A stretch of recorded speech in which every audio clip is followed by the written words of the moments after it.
Hi guys, ಎಲ್ರಿಗೂ ನಮಸ್ಕಾರ. ಎಲ್ರು ಹೇಗಿದ್ದೀರಾ? ಎಲ್ರು ಚೆನ್ನಾಗಿದ್ದೀರಾ ಅಂತ ಭಾವಿಸ್ತಾ ಲಚ್ಚಿ ಸುನಿಲ್ ಯೂಟ್ಯೂಬ್ ಚಾನಲ್ಗೆ ನಿಮ್ಮೆಲ್ಲರಿಗೂ ಸ್ವಾಗತ. ಹಾಗೆ ಫಸ್ಟ್ ಟೈಮ್ ನನ್ನ ಚಾನಲ್ನ ನೋಡ್ತಾ ಇದ್ರೆ ಪ್ಲೀಸ್ ಸಬ್ಸ್ಕ್ರೈಬ್ ಮಾಡ್ಕೊಳ್ಳಿ. ಈ ವಿಡಿಯೋ ಇಷ್ಟ ಆಗಿದ್ರೆ ಲೈಕ್ ಮಾಡೋದನ್ನ ಮರಿಬೇಡಿ. ಇವತ್ತು ಮಾಡ್ತಿರುವಂತಹ ರೆಸಿಪಿ ಬಂದು ತುಂಬಾನೇ ಸುಲಭವಾದದ್ದು. ಎಲೆಕೋಸು ಮತ್ತೆ ಕ್ಯಾರೆಟಿನ ಪಲ್ಯ ತುಂಬಾನೇ ರುಚಿಯಾಗಿರುತ್ತೆ. ರೊಟ್ಟಿ ಚಪಾತಿ ಯಾವ್ದ್ರ ಜೊತೆಗಾದ್ರೂ ನೀವು ಇದನ್ನ ತಿನ್ಬೋದು. ನಾನಿಲ್ಲಿ ಒಂದು ಪಾತ್ರೆ ತಗೊಂಡಿದ್ದೀನಿ. ಅದಕ್ಕೆ ಒಂದು 3 ಗ್ಲಾಸ್ ಅಷ್ಟು ನೀರು ಹಾಕೊಂಡಿದ್ದೀನಿ.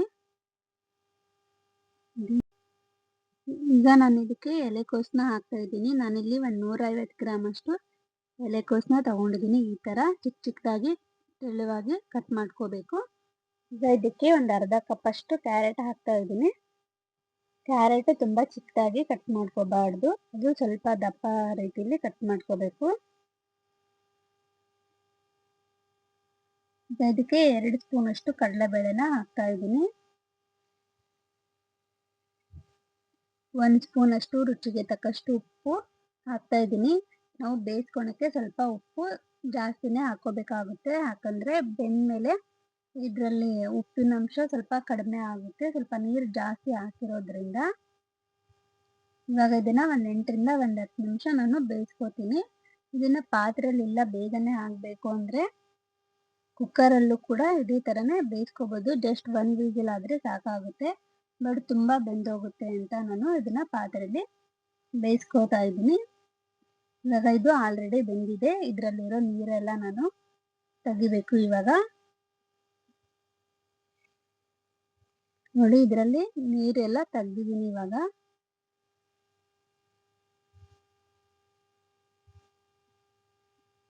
ಕ್ಯಾರೆಟ್ ತುಂಬಾನೇ ಹಾಕಕ್ ಹೋಗ್ಬಾರ್ದು. ಒಂದು ಸ್ವಲ್ಪ ಲೈಟಾಗಿ ಒಂದು ಅರ್ಧ ಕಪ್ ಅಷ್ಟಾದ್ರೆ ಸಾಕಾಗುತ್ತೆ, ಇಲ್ಲಾಂದ್ರೆ ಸ್ವೀಟ್ ಬಂದ್ಬಿಡುತ್ತೆ.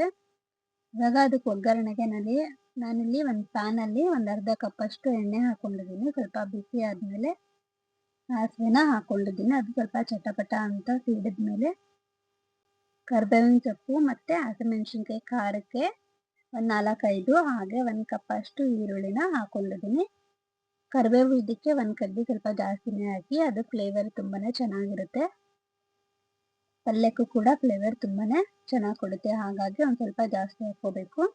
ನಾವು ಆಲ್ರೆಡಿ ಬೇಯಿಸ್ಕೊಳ್ಳೋಕ್ಕೆ ಉಪ್ಪು ಹಾಕೊಂಡಿದ್ವಿ, ಹಾಗಾಗಿ ನೋಡಿಕೊಂಡು ಒಂದು ಸ್ವಲ್ಪ ಒಂದು ಅರ್ಧ ಸ್ಪೂನ್ ಅಷ್ಟು ಉಪ್ಪು ಹಾಕೊಂಡಿದ್ದೀನಿ. ಇವಾಗ ಈರುಳ್ಳಿ ಎಲ್ಲ ಸ್ವಲ್ಪ ಚೆನ್ನಾಗಿ ಫ್ರೈ ಆಗಬೇಕು.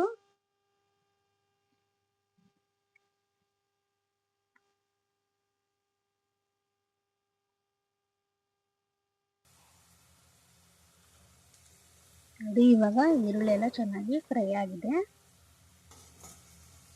ಈಗ ನಾವು ಬೇಯಿಸಿಟ್ಕೊಂಡಿರುವಂಥ ಎಲೆಕೋಸು, ಕ್ಯಾರೆಟ್ ಮತ್ತು ಕಡಲೆಬೇಳೆ ಎಲ್ಲ ನೀರೆಲ್ಲ ತೆಗೆದು ಇಟ್ಕೊಂಡಿರ್ತೀವಲ್ಲ, ಅದನ್ನ ಇದಕ್ಕೆ ಹಾಕಬೇಕು. ಈಗ ಇದನ್ನ ಚೆನ್ನಾಗಿ ಕಲಿಸ್ಕೋಬೇಕು.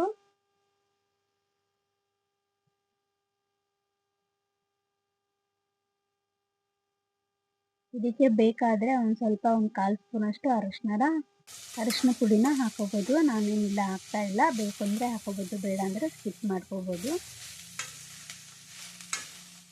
ಇದನ್ನೆಲ್ಲ ಚೆನ್ನಾಗಿ ಕಲಿಸಿದ್ಮೇಲೆ ಮತ್ತೆ 2ರಿಂದ 3 ನಿಮಿಷ ಇದನ್ನ ಬೇಯಿಸ್ಕೋಬೇಕು ಇನ್ನೊಂದು ಸ್ವಲ್ಪ.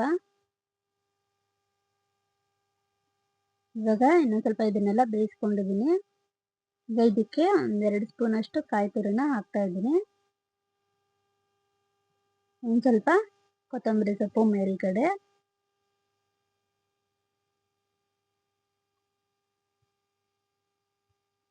ಈಗ ಇದನ್ನ ಮತ್ತೆ ಒಂದ್ಸತಿ ಕಲಿಸ್ಕೋಬೇಕು.